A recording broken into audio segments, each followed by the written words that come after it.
let's move into East Africa, where the continent is reportedly sitting on estimated $700 billion in total pension funds assets. However, government officials, market institutions, and others have been looking for ways in which these huge monies could be deployed to support the continent's yawning infrastructure and other development needs. And that's the focus of the ongoing All-Africa Pension Summit being hosted this week in Uganda.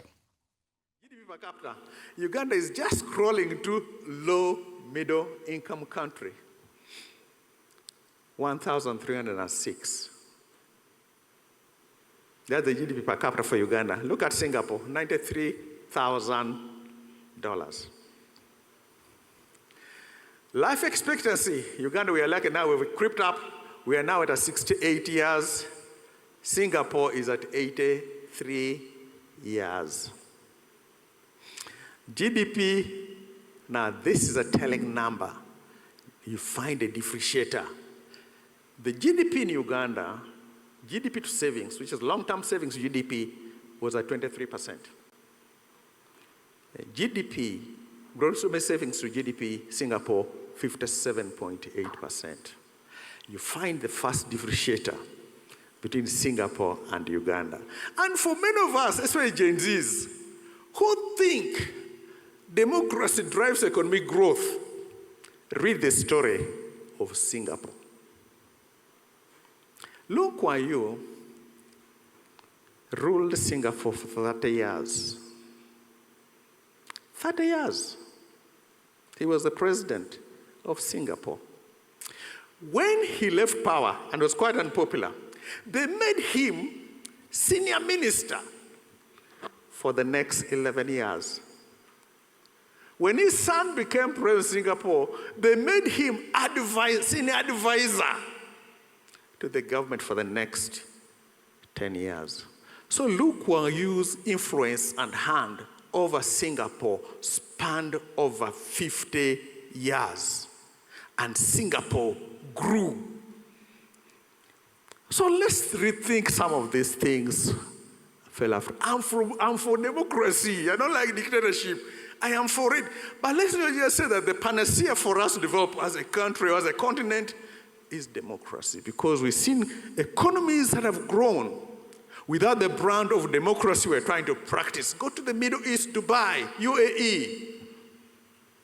It has nothing to do with democracy, how we think as a people. And it was very interesting that when you look at the differences between Uganda, nothing to do with democracy, but they grew. Now, Singapore's growth was driven by their swing culture. Between 1969, 68% of Singapore's investment pool was from gross national savings. The equivalent of NSF in Singapore is called CPF. Their contribution rate is 37%. And they are able to provide their citizens with an amazing array of benefits. Our contribution rate in Uganda is 15%, barely enough to even cover somebody when they retire. But Singapore did that. The point is, when you've got your pool of domestic savings, you don't have to go to the world empty-handed. You can go now with a bit of money. It makes you sit on the table and negotiate the terms under which the other parties come to help you in your developments. And in Africa, we cannot delegate that. We go empty-handed. And they dictate the terms under which they will come here.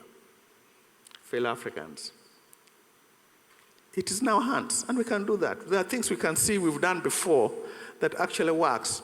Until 4-5 years ago, Uganda's around 14%, 13%. There's no way you're going to develop that way because you can barely crawl out of your own space and will keep on begging. So if we have to have our own industrialization, we better have our own savings. I call that the first skin that we put, what is it? The first leg we put in that area. That when we have a project, we put our own money in first. We de-risk it for anybody who comes in, and then we negotiate the terms under which they come in. And then we can manage that process much better than we're doing now. So, if you look at that, And we are not saying this is the only thing that drove Asia. If you look at one of the things that what Lee Kuan Yew brought to Singapore was discipline. Even if there was you tell her you go to Singapore, you're chewing a piece of gum and you spit it out, they arrest you. The issue is not the piece of gum. The issue is you are being indisciplined. And that indiscipline, in terms of spitting that gum, is going to flow in the financial services because you'll be indisciplined with other people's money. So there's a discipline that the Asian tigers had, which we need to pick up. Chinese, disciplined. We are not. We have things to deliver, we don't. And we don't hold each other accountable along the way. In fact, one of the things that I think the JZs can help us is hold that politician accountable. Some of us are villages. I'm from a village called Nyem Nyem. My MP goes to parliament broke. 3 years later, he's built a mansion. And meet the villager, I'm there, hey, our son built a mansion. And I even stopped to ask, but man, how did you build this mansion in 3 years? And we don't hold them accountable in the process. We have a low savings rate, and therefore we borrow externally, and it constrains all the policies we can have. And here comes in the pension funds. And I'll share with you something as we go through this. And what if we saved as Asian tigers? And there is another myth that Africans don't save. Ugandans don't save. It's only Indians who save. That's a myth. We save in land, we save in goats, we save in cows. Ask any Ugandan here, the little money they got, they ran and bought a piece of land. They ran and bought a piece of goat, and that's across Africa. What we already have forgotten is sometimes when you're in an emergency and you are sick, you need to go to the hospital, that cow is useless, it is midnight, nobody's going to buy that cow for you to go to the hospital. You need a bit of cash. So it's just changing that culture. Say, can we change this culture so people can begin to save in monetary terms so that they can be better? November 22, about not less than a year ago, we rolled out a voluntary program in this country called the Smart Life. And our man would say, this Ugandans are going to say, we even made it so easy to save using digital. We made it easy to save, lower the minimum amount, $1.50.